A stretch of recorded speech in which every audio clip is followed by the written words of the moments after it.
बार खून किया अपना बाप का मेरे आंखों के सामना।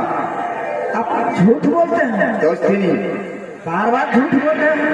अल्लाह कसम कहता हूँ कमल कुमार अपना पिता का खून किया है, ग्राम दल है, इसीलिए नील सिंह को साजिश से फंसाया गया, उसे मार कर घर से निकाल दिया गया। डर के मारे उसको, उसका पत्नी जो था अंदर में, मैंने सोचा कि उसको निकलवा दूं तो अच्छा रहेगा, नहीं तो उसे भी मार देता हूँ। ये तो बात सही है। हाँ, आप जो अपना बाप का खून कर सकता है, तुम तो किसी पराये घर का बेटी हो ना। हाँ, उसका तलवार तुम्हारे गर्दन पर कभी नहीं जा सकता। नहीं नहीं दोस्त, वो मुझे नहीं मार सकते हैं। क्या जो बाप का खून किया, तुम पत्नी हो ना उसका, हाँ, तुम्हारा तुम नहीं कर सकता? वो तो कर सकते हैं। यही मौका है दोस्ती नहीं। मैं भी कम ताकतवर आदमी नहीं हूँ।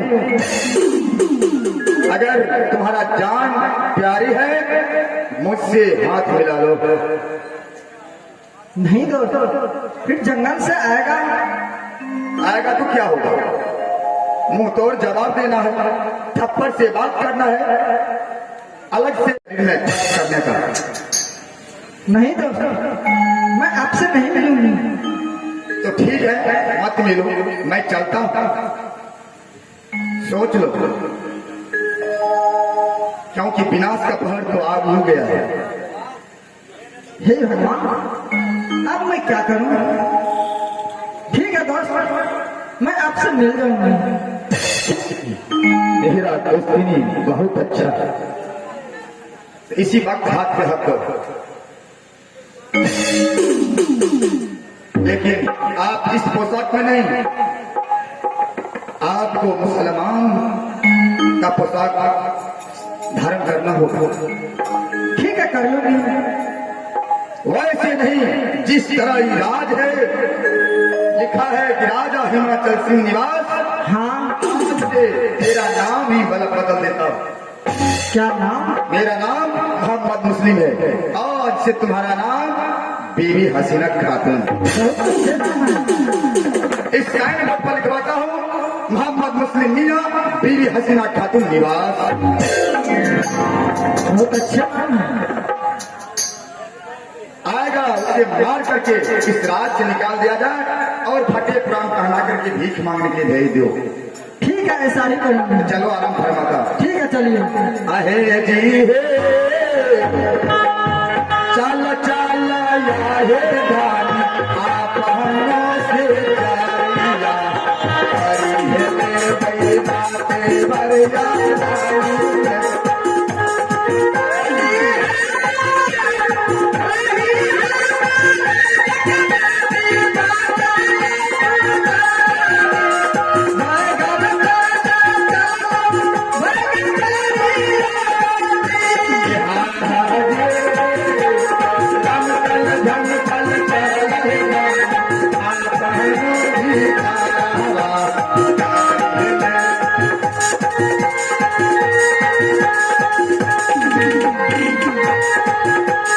यदि हमारे द्वारा दिखाया जा रहा प्रोग्राम पसंद आ रहा है तो वीडियो को लाइक करें और चैनल को सब्सक्राइब जरूर करें लेटेस्ट प्रोग्राम सबसे पहले देखने के लिए।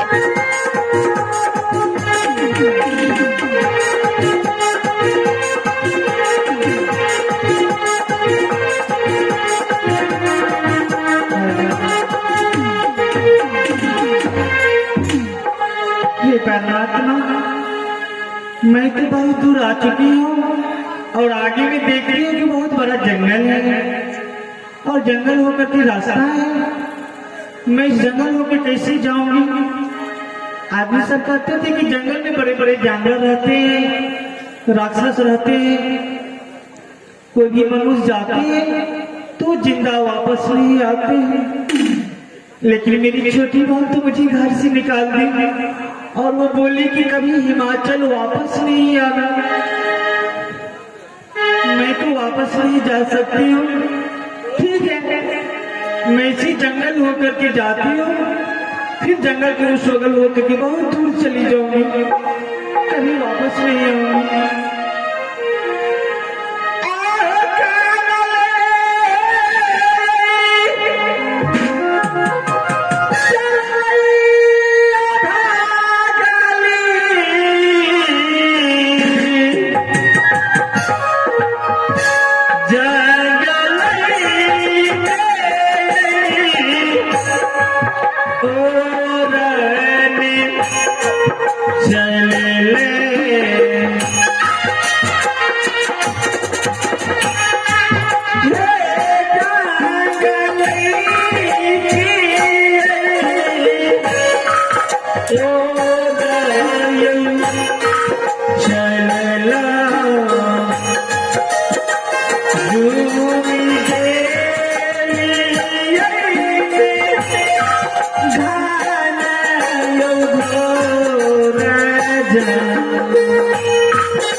परमात्मा अचानक पेट में दर्द करने लगी। अब मैं क्या करूं, किसको बुलाऊं, कौन मुझे सहारा आगे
सज्जना, इस नाटक को देख रहे हैं जिस नाटक का नाम नीलकमल पिता हत्या है।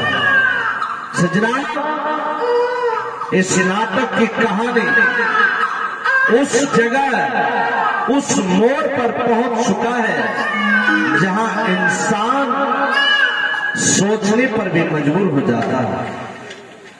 सज्जना, आज यह बेचारी जिसे पति छोड़ गए, देवर और देवरानी घर से निकाल दिया गर्भवती अवस्था में। और सजना, यह घटना है महावन जंगल की दक्षिणी दिशा। यह बेचारी दक्षिणी दिशा जंगल को पार कर रही थी। अचानक से गर्भ पीड़ा दर्द शुरू हो गए और वह बेहोश होकर जमीन पर गिर पड़ी। सज्जना, अगर ये घटना बड़े से बड़े घर हो, छोटे से छोटे घर हो, उनके सारे परिवार अस्त व्यस्त हो जाते हैं। कोई डॉक्टर, कोई डगरी, तो कोई भगवान से याचना करते हैं, हे प्रभु इस कष्ट से हमें उबार दो। लेकिन आज इस बेचारी के लिए ना तो आगे ना पीछे पगा।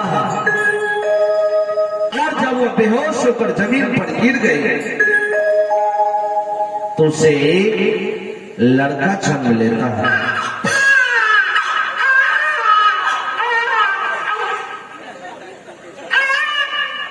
और सिद्धरा जब उस बच्चे की आवाज जंगल के जंगली जानवर सुनते हैं तो उन्हें चारों तरफ से घेर लेते हैं।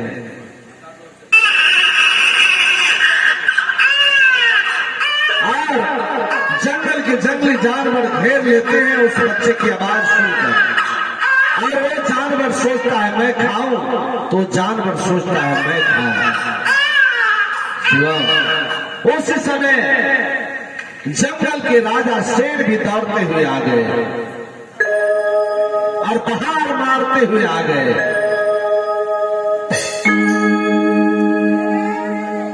और जंगल के राजा शेर दहाड़ मारते हुए आए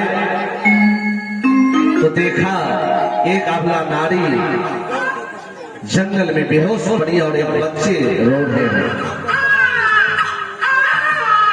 जंगल के राजा शेर को दया गया, वासिमा। जंगल के राजा शेर सोचने लगे हे भगवान, यह तो आश्चर्य है, अगर इस बच्चे और अबला नारी को किसी जानवर ने खा गया या मैं ही खा गया तो भगवान कभी हमें क्षमा नहीं करेंगे। उनके दिल में दया आ जाते हैं और वो सभी जानवर से कहते ठहरो, और अगर किसी ने इस बच्चे को खरोच लगाया तो मैं उसे जीवित नहीं छोड़ूंगा। सभी जानवर वहां से भाग जाते हैं और फिर तब उस बेचारे की बेहोशी हालत दूर होते हैं और देखते हैं कि मुझे बालक हुआ है। अपने बच्चे को देखते हैं तो सारी दुनिया के दुख दर्द को भूल जाते हैं और अपने बच्चे को गले से लगाकर बिलक बिलक कर रोने लगते हैं।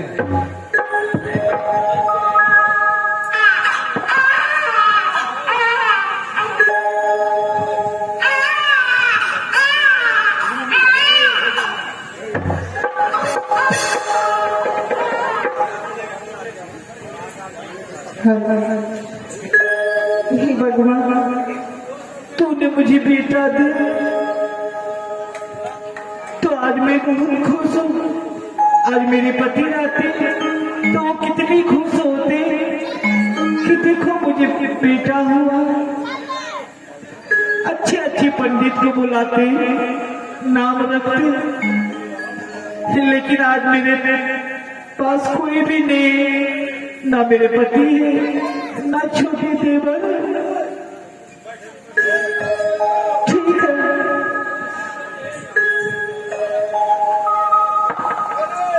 आज इसके पिताजी रहते तो अच्छे पंडित को बुला करके नाम रखते, लेकिन मैं इस जंगल में अपने बच्चे को क्या नाम रखूं मुझे तो समझ में नहीं आती। ठीक है, मैं ही अपने बच्चे की नाम रखूंगी और ऐसा नाम रखूंगी कि कोई आदमी सुनेंगे तो सोचेंगे कि देखो ये पगली अपने बच्चे की क्या नाम रखा है। मैं तो जंगल में रहती हूँ, आज से मैं अपने पुत्र का नाम रखती हूँ जंगल की बादशाह, जंगल की बादशाह, जंगल की बादशाह।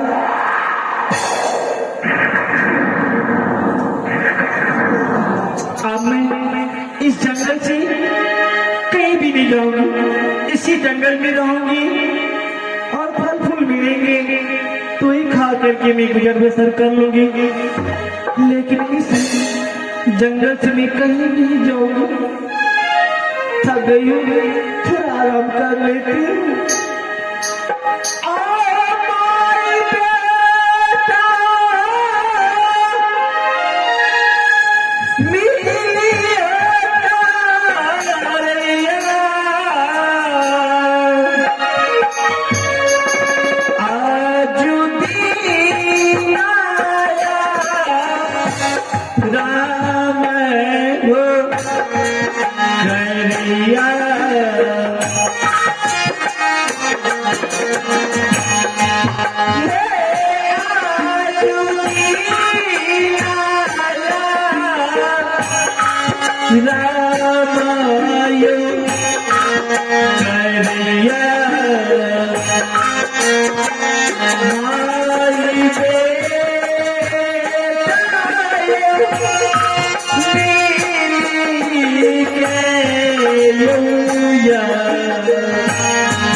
राम रे राम। क्यों रोता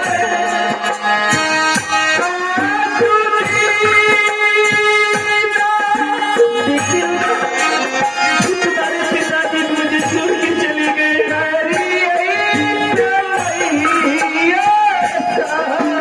तुम्हारे चाचा भी दिखने की नहीं आए।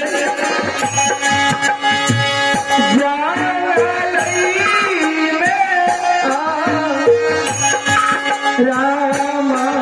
हे राम अखियों को रहने दो,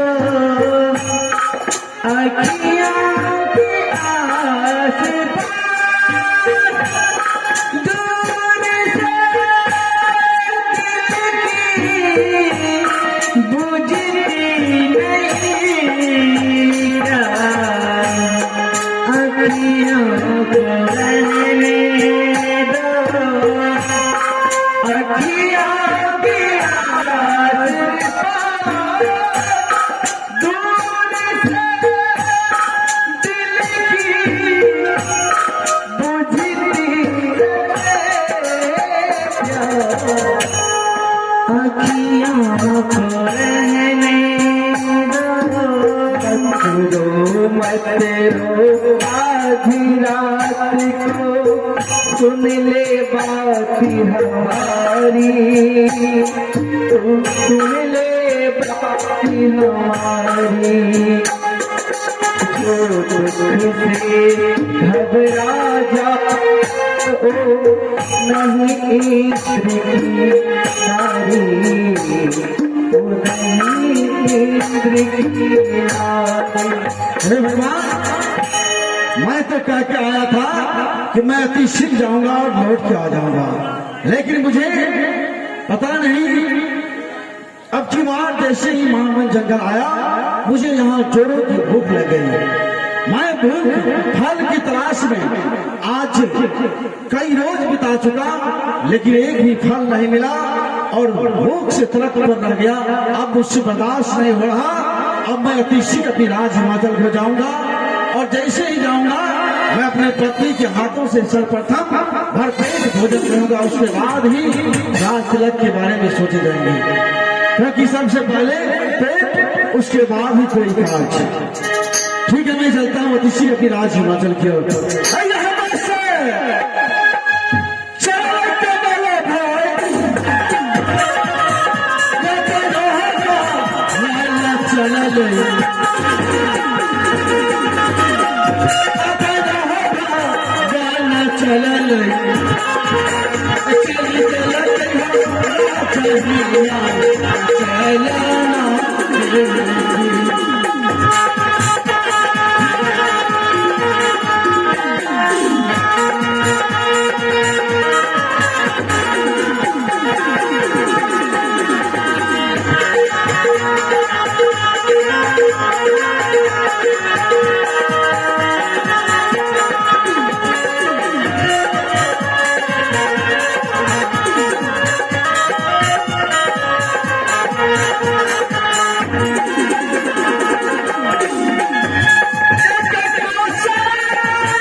सीता माना